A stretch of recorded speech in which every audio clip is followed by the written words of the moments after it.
Welcome to the Who, What, Why podcast. I'm your host, Jeff Schechtman. It's been a while since the British monarchy was so front and center in our consciousness. The Crown on Netflix and Meghan and Harry have pulled back the curtain on the sometimes romantic notion of royalty. But more importantly, it's also given us a look into what's been called the firm or the institution, the British monarchy and its wider political economies of wealth and power. Because behind the scenes is simply a corporation engaged in capital accumulation, profit extraction, labor relations, national and international finance arrangements, and a network of legal status, all of which converge with and impact on contemporary Britain. Prince Philip, the husband of the Queen and the Duke of Edinburgh, is quoted as saying back in 1969 that it's a misconception to imagine that the monarchy exists in the interests of the monarch. It doesn't, he said. It exists in the interests of the people. In fact, history tells us that nothing could be further from the truth. The monarchy is, more precisely in the words of the late Christopher Hitchens, what you get when you found a political system on the family values of Henry VIII. To bring all of this in perspective, I'm joined by the Right Honorable Norman Baker. Norman Baker was a member of Parliament from 1997 to 2015 and established a reputation as one of the most persistent parliamentary interrogators in the modern House of Commons. He was Undersecretary of State for Transport, Minister of State for Crime Prevention at the Home Office. He is the author of the acclaimed The Strange Death of David Kelly, the political memoir Against the Grain, and his most recent book about the British monarchy entitled, And What Do You Do? What the Royal Family Don't Want You to Know? In his spare time, he's also an established singer-songwriter and has released 3 albums.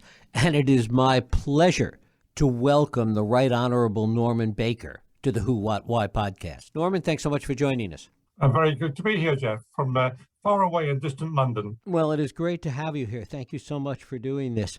First and foremost, when we think of the monarchy, one of the things that becomes crystal clear in all this talk about the firm and the institution kind of brings this into bold relief, that this is a business, this is a corporation.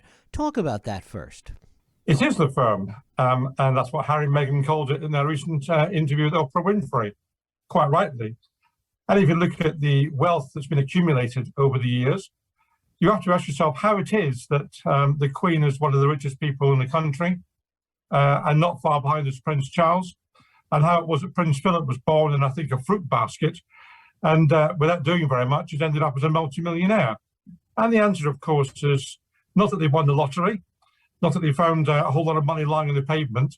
No, the answer is that they have accumulated money as a consequence of largesse from the British public, and alternatively, from enabling their interest to be performed by the government of the day, by persuading the government of the day to frame legislation in their interests. That's why they're worth so much money.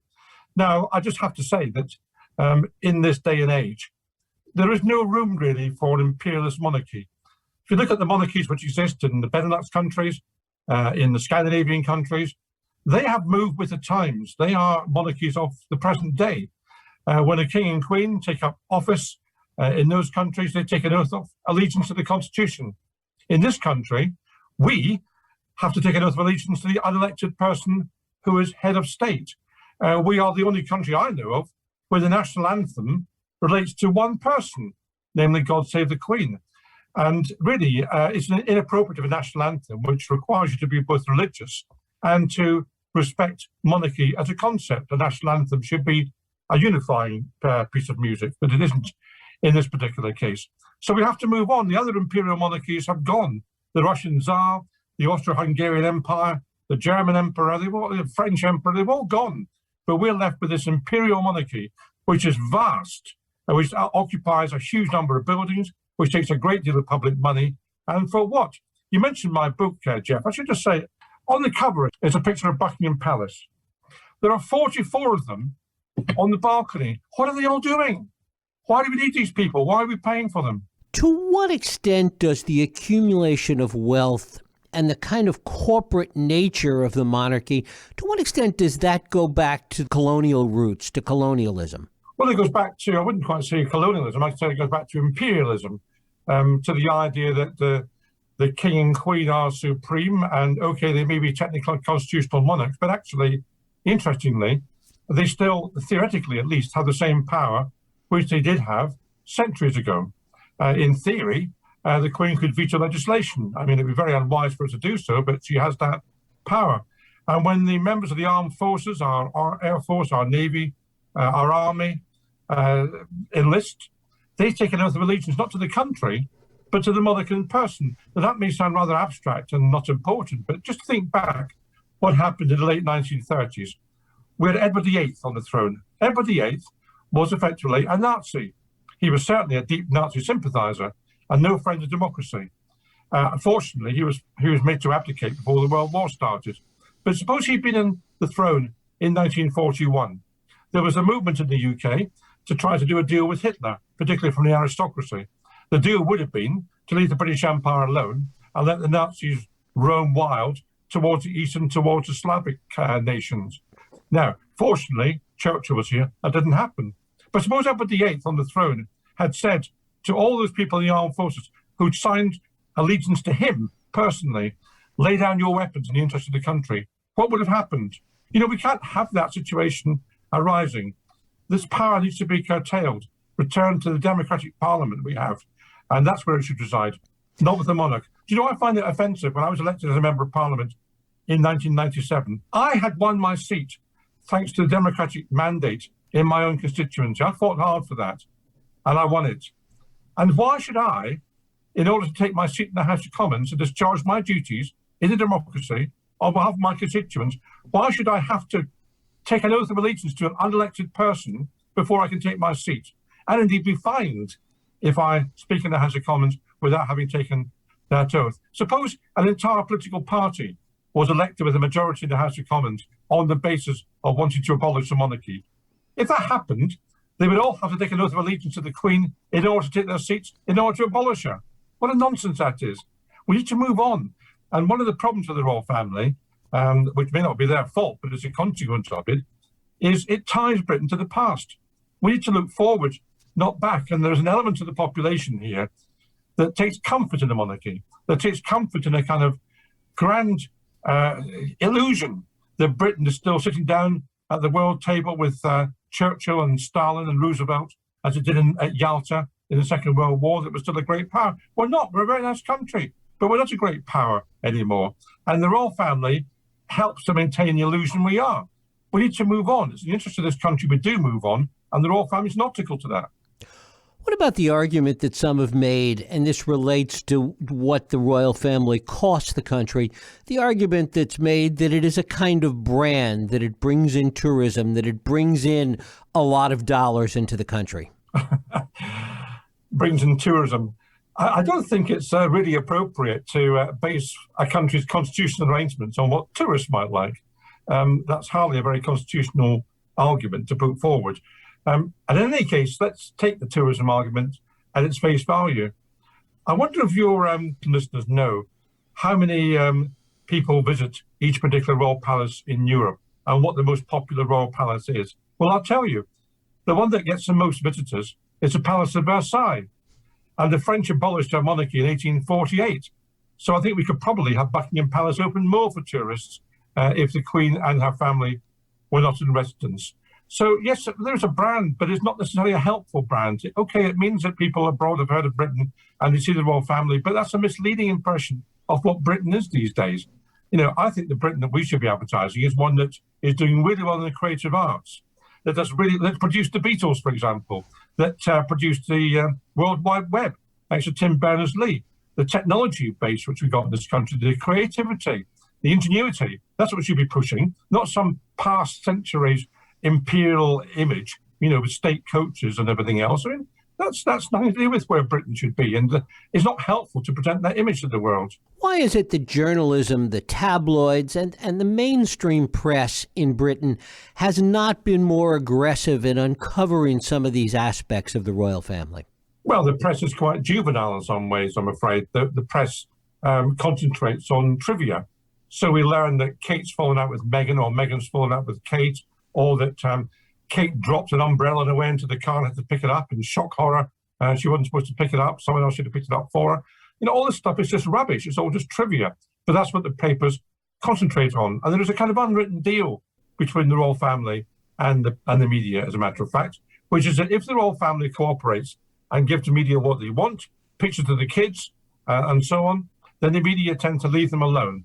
If they want to go for them, they don't go for them because you get access to the royal family, which gives them good stories. That's the deal which exists. So we have lots of trivia about the royal family in the paper, some of it quite intrusive, as a matter of fact, in terms of their privacy, which I don't agree with. But the big issues, the finance, the influence of the royal family and how the country's run, that's passed by. And that's one of the reasons I wrote my book, is to turn a light on this and say to people, this is what's actually at stake here. I'm not interested really whether Kate and Meghan have fallen out. I'm far more interested in the fact that the royal family's become millionaires, billionaires at our expense. I want to come back to this idea of money and how much money the firm has accumulated, how it's accumulated that wealth, and why it's had a direct cost to the country. Okay, well, I'm going to give you and your listeners a bit of a history lesson, if I may, Jeff, because I think it's necessary. After 1760, the king, as it then was, George II, had responsibility for all public spending. I mean, he funded the army, the civil service, everything that had to be funded. And obviously that became very onerous on him. He had lands which brought in money, but it wasn't quite enough. And obviously, as the state got larger, these bills for essential elements of the state became quite unwieldy. So in 1760, a deal was reached whereby most of the royal lands were handed to the government, in other words, to the public. And in return for that, the king was given a stipend, an annual sum of money called a civil list, in order to meet his expenditure. Now, that system existed for 250 years until 2011. It wasn't always run properly. In Victorian times, for example, so in 1760, the king had no money. Let's be quite clear about that. What happened then afterwards was that in Victorian times, Prince Albert, Victoria's husband, went to the government and said, the civil list isn't enough. We're not being able to meet our bills and discharging our duty to the nation. So Parliament was persuaded to increase the civil list quite significantly. Well, that was a lie. It was enough. What did they do with the extra money? They went and bought a lot of property. So these so-called private properties, which the Queen owns, like Sandringham or Balmoral, they were bought from public money on a false prospectus, on the prospectus that they were short of money, couldn't discharge their duties. They could. They just used the extra money Parliament gave them for their own personal benefit. So, and that's typical of how they've accumulated money over the years, persuading politicians to give them more money, embarrassing them by saying, we're going to become broke soon if you don't give us more money. Prince Philip tried that. You mentioned what he said in 69. In 69, he was saying, we'll have to sell a couple of polo ponies. I mean, what absolute rubbish. But they've used this tactic over the years to get more and more money from the public purse. So that's how they've accumulated a great deal of money.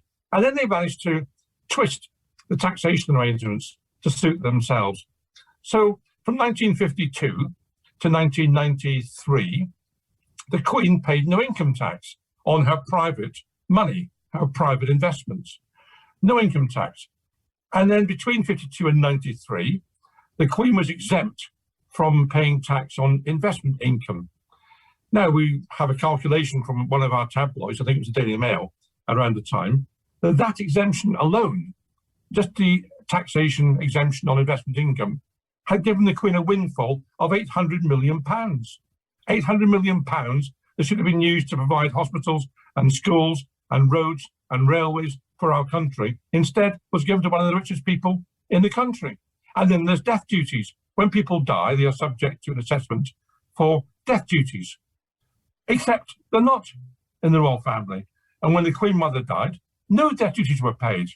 And that was a loss to the Treasury of an estimated £25 million. £25 million given to the Queen, who's already one of the richest people in the country, that should have gone to us.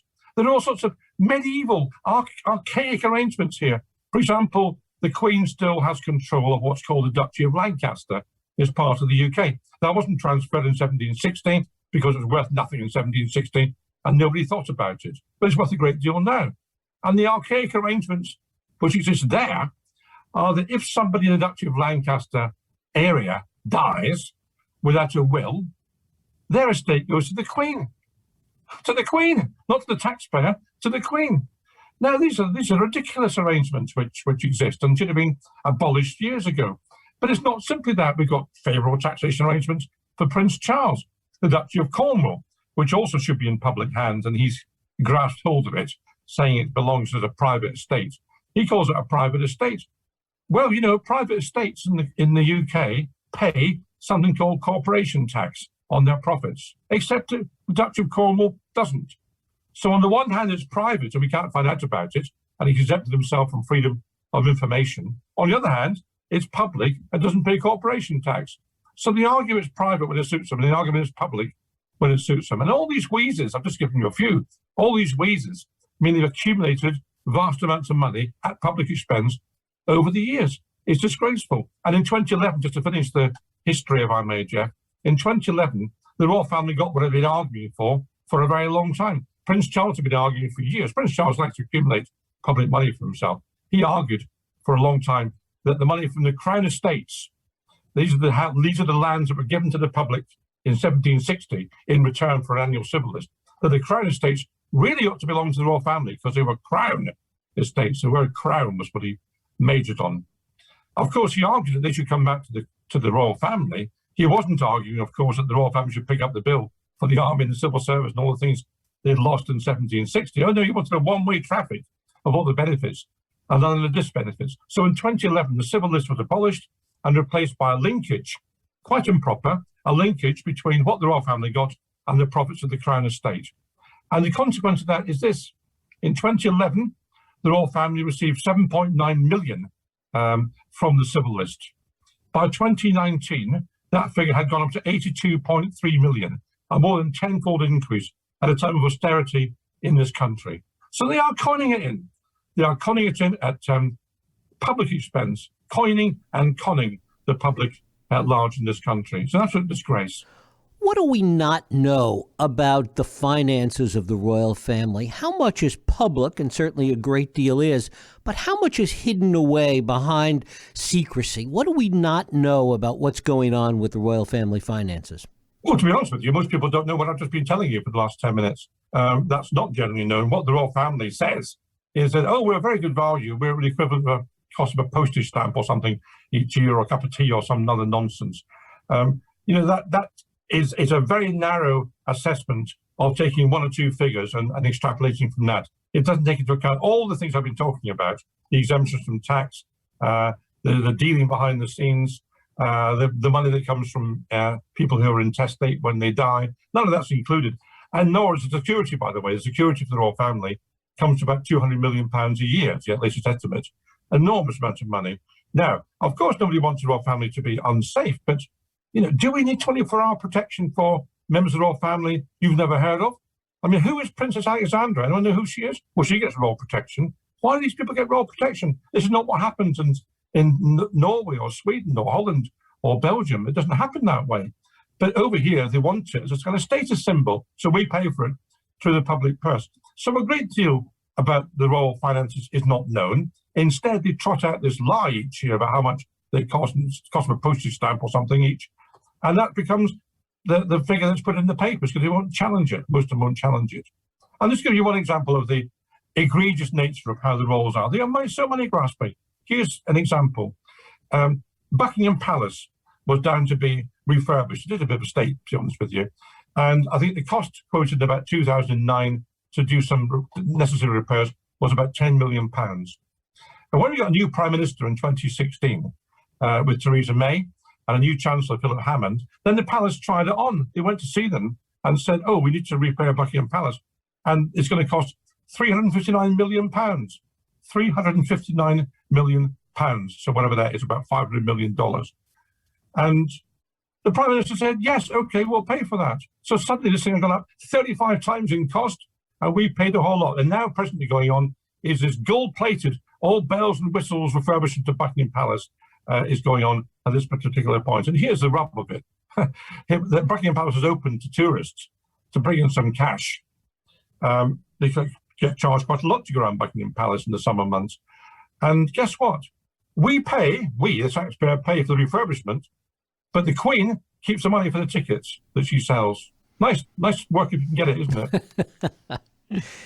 If, in fact, there was a desire or there was a government that wanted to address this and do something about some of the things you're talking about, How ingrained is the monarchy? How difficult would it be to begin to roll back any of this? Well, the politicians, by and large, are unwilling to take the matter on. For them, a lot of politicians share my view about this and my concerns, but they don't necessarily want to push it. They don't see it as the first item on the agenda. It's always number 93 on the agenda, so it never gets dealt with, and it's regarded as potentially risky and a potential vote loser. So it never gets dealt with.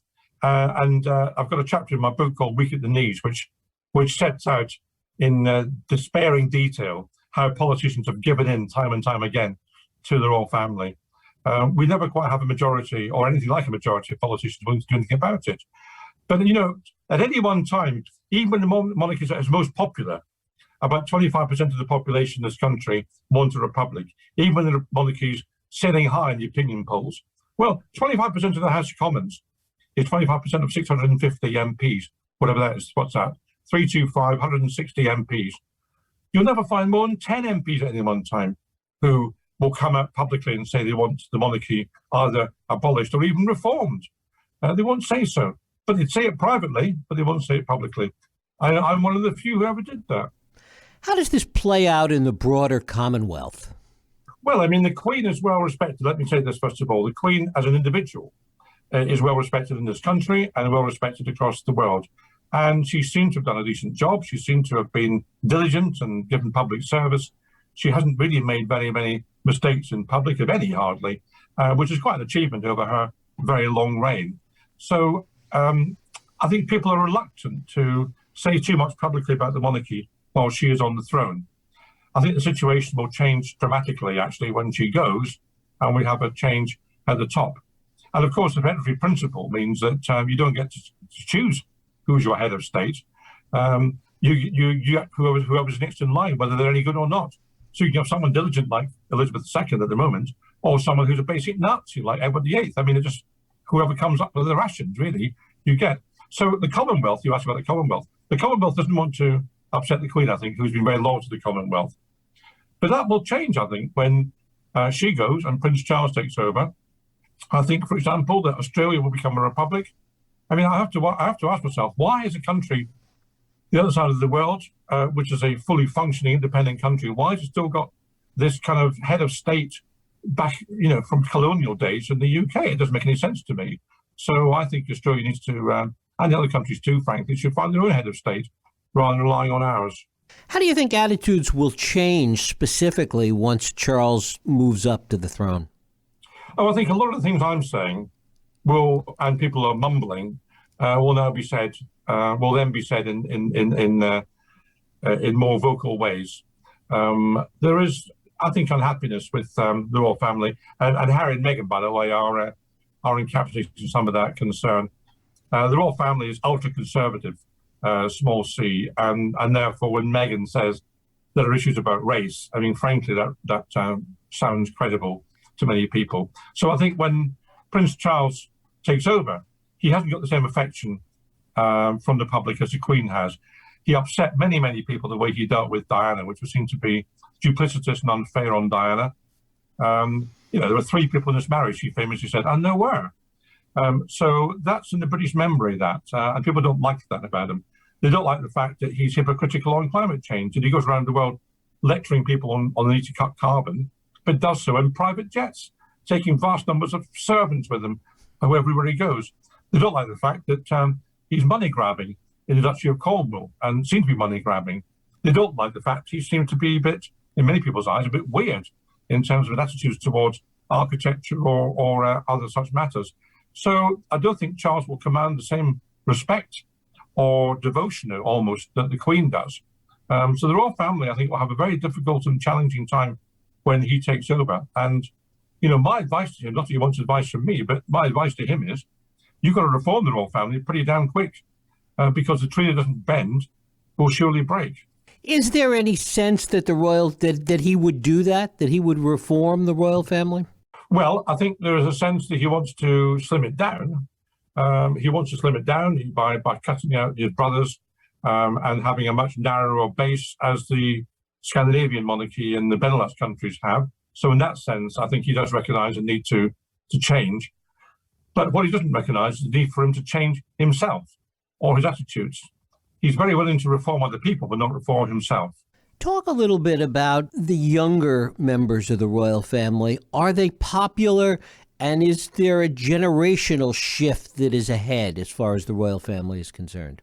Well, there aren't many members of the royal family who are deemed to be younger. I mean, all the Queen's children are over 50, for example. I mean, presumably you're talking about William and Kate and Harry and Meghan. Well, Harry and Meghan have gone off, taken their boat with them and gone off to California, so they don't really count anymore. So basically you're talking about William and Kate. And, well, I think people don't mind them very much. I think William's a bit dull, seems a bit dull, and Kate's rather staid, which is what female women members of the royal family are encouraged to be. I don't think they excite people. I mean, Harry and Meghan did excite people. I mean, they were an opportunity for the royal family to move forward into the 21st century, or even move into the 20th century for the 19th. There was an opportunity there to embrace a woman of colour, to embrace Harry, who was a different sort of person from his brother and from his other relatives in the royal family. And they could have actually moved forward on that basis, but they didn't. And the thing is, because it's an ultra-conservative institution, people who come along with new ideas and a breath of fresh air are not welcomed, they are resisted. Look at Harry's mother.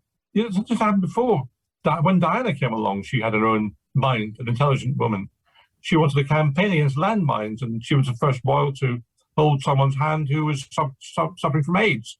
I mean, she was quite radical, but very, very popular as a consequence. And the royals should have concluded from that this is the way to gain popularity, to move forward. Instead, she was squeezed out. And so was Meghan, because what the royal family dislikes above everything else is an intelligent woman who should be, in their view, a simpering sidekick to her husband, rather than someone with her own brain who can make her own policies up and have an own opinion about matters. So, I mean, I think the dislike of Meghan in the royal family was not actually largely based on race. I think it was based on the fact that A, she was a woman of intelligence, and B, based on class rather than race. And yet this in a country that has a queen. Yes, I know it has a queen, but I mean, that's almost, in a sense, an accident of history, and that's been assimilated. But I mean, we had Mrs. Thatcher as Prime Minister, and she was extremely right-wing. So I don't think it necessarily follows that because the woman at the top is a woman, that women therefore benefit. I don't think that happens at all. Women didn't benefit under Mrs. Thatcher when she was Prime Minister. Tell us a little bit about the people behind the scenes. Thousands of people, literally, that work for the firm and a hierarchy within that organization, like a corporation. Who are those hidden people, and how much power do they have? Well, I mean, the Queen's got quite a large entourage. I think, from memory, about 1,000 employees, of whom, by the way, very few are mixed race or black at all.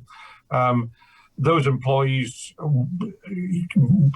range from people who are deeply underpaid servants, valets and people like that, to squeeze a toothpaste onto Prince Charles's toothbrush in the morning, which is what they do, to set out their clothes for them, to bring them papers when they've been ironed in the morning for them to read, that sort of menial task which has been there for centuries. On the other hand, there are people who are busy scrutinising legislation, working out what it means for the royal family, telling government ministers that they object to particular bits of it, which will adversely affect the private interests of the Queen and Prince Charles. That sort of thing goes on. There's a liaison, of course, quite properly, between the palace and the government about overseas visits and so on. So there are a lot of people there employed by the Queen and her family, many of whom, frankly, should not be there because they're undertaking menial tasks that, frankly, the royal family should undertake for themselves. Are there individuals with real power behind the scenes? Well, yes, I mean, absolutely. People who work in the Queen's private secretary, people like that, the Lord Chamberlain, these people have real power, and they communicate the wishes of the royal family to the government. In fact, sometimes they're more powerful, or seem to be more powerful and more pro-monarchy than the monarchy itself sometimes. So, of course, they're all completely unaccountable. We don't know who they are. Well, I perhaps do, and some others do, but they don't make themselves very well known to the public at large. They are hidden figures behind the scenes. And then there are all the ludicrous people, I've forgotten all the titles of the all are in my book, but, the Queen's musicians and people who deal with swans on the river and all that sort of stuff. I mean, a whole lot of garbage, really, from centuries ago is still there. If someone tells me there's someone called Keeper of the Belfry, I tend to believe them because all these sort of people still exist. So silver sword in waiting, gold stick in waiting, all these people, they're still there. You've written about the actual power that the monarchy could have or could exercise, and about this idea of Queen's consent. Talk about that. Yes, the Queen theoretically has absolute power, and of course she cannot be prosecuted. So when she was caught driving without a seatbelt, which is an offence in this country, no one could prosecute her. And indeed, she could commit murder and no one could prosecute her because it's Regina, meaning the Queen, Regina versus something. That's every court case. You can't have Regina versus Regina. So they don't exercise political power in the sense of changing, for example, where the government's got an education bill. They don't kind of change those sorts of things at all in government. They don't have that sort of power. What they do have power to do is to protect themselves and enrich themselves. And that's the power they use for their own benefit behind the scenes. So Queen's consent is a concept going back centuries, which is still there, still exists. And it has two functions, really. One is that for no very good reason, any legislation which requires the Queen to sign off is presented to the Queen in advance. And the government will recommend whether or not Queen's consent should be given. Well, obviously, for government bills, it recommends it should be given. So that's a kind of irrelevant and unnecessary step that's taken. It also can suggest to the Queen that private members' bills by opposition members shouldn't be given Queen's consent. They can stop them actually progressing in the Commons. So the government can, in fact, hide behind the Queen and get her to refuse Queen's consent in order to stop an embarrassing bill from an opposition member. There was a bill about Iraq in about 1998, where the government of the day used the Queen to refuse permission for the matter to be debated in the House of Commons. Quite outrageous. However, the particularly egregious use of Queen's consent comes in another way, which is that Queen's consent is deemed to be necessary for matters which affect the private possessions and interests of the Queen, the private possessions. So just think about that for a second, that here's an individual who may be losing out from a piece of government legislation. They have to be consulted upon it, and then they can effectively stop that applying to them. I remember sitting as an MP on the bill for the animal welfare bill, which came out in about 2005, 2006, and a good piece of legislation. And one of the parts of the legislation said that inspectors from the RSPCA, that's the animal charity that looks after animals and can take prosecutions, inspectors from the RSPCA would henceforth be allowed to enter private land if they suspected that animal abuse was taking place. Very good provision in my view. Except that the royal family, the Queen, said, oh no, I don't want this applying to my private estates in Sandringham and Balmoral. Estates, of course, which I explained earlier, had been bought with public money. I don't want them in my private estates. So the law was amended to exclude her private lands from the RSPCA. I mean, that's just an abuse of power. Beyond the potential for abuse of power, what is your sense of the degree of corruption that goes on with respect to all of this wealth that the firm has? Well, that's what it depends how you define corruption. If corruption means are they taking backhanders? No, I don't know, taking backhanders. So I might say in Prince Andrew's case, there are some very interesting financial exchanges which have yet to be explained, let's put it that way. I don't think they do that. What they do is they persuade the government to take the course of action which benefits them. Whether you call that corruption or not, I don't know. Given what's gone on with Prince Andrew and the more recent developments with Meghan and Harry, is the royal family under siege? Is this going to force them in some way to address some of these issues you've been talking about? Well, as I say, I think that nothing much will happen while the Queen's on the throne, because nobody wants to upset the Queen, particularly as an individual, rather than the monarchy. The Queen is, in a sense, separate from the monarchy. So people want to not rock the boat while she's 94, 95 in April, and she's been seen to have done a good job by and large. So nobody wants to really upset her. So quite a lot is going to be mumbled behind the scenes for the time being, but I think it may all change when Charles comes to the throne. That's a difficult and challenging time for the monarchy. He has to do something interesting and reformist to get it right. If he doesn't, he'll leave himself, I think, wide open. And what could happen if he doesn't do that? If he gets it badly wrong, then there'll be more clamour for either amendments to the royal family and their power, or ultimately the number of people who want to see a republic will go up. No, I don't think there'll be a republic very shortly, but I do think that there'll be a lot more dissatisfaction expressed, and there'll be pressure on MPs to rein in some of these excesses. For example, the Queen's consent you talked about, that could be abolished tomorrow by a simple vote in the House of Commons and a vote in the House of Lords. It's all it requires. It doesn't require anything else. It's a convention, like so much in this country. We have, as you know, unlike America, which I admire in this regard, you've got quite a wonderful constitution in most regards anyway. And we've got an unwritten constitution. Well, we have an unwritten constitution that's not worth the paper it's not written on in many regards. But some of these conventions could be undone like that overnight. And I think if Charles doesn't handle himself well, then he may find some of these conventions being undone. The Right Honourable Norman Baker, his most recent book is And What Do You Do? What the Royal Family Don't Want You to Know? I thank you so much for spending time with us today on the Who, What, Why podcast. You're welcome, and I hope your American listeners in particular will have an opportunity to look at my book, which I'm happy to say is now out in the States. Available at all good bookshops and probably some not very good bookshops as well. Thank you so much. And thank you for listening and for joining us here on Who, What, Why. I hope you join us next week for another Radio Who, What, Why podcast. I'm Jeff Sheckman.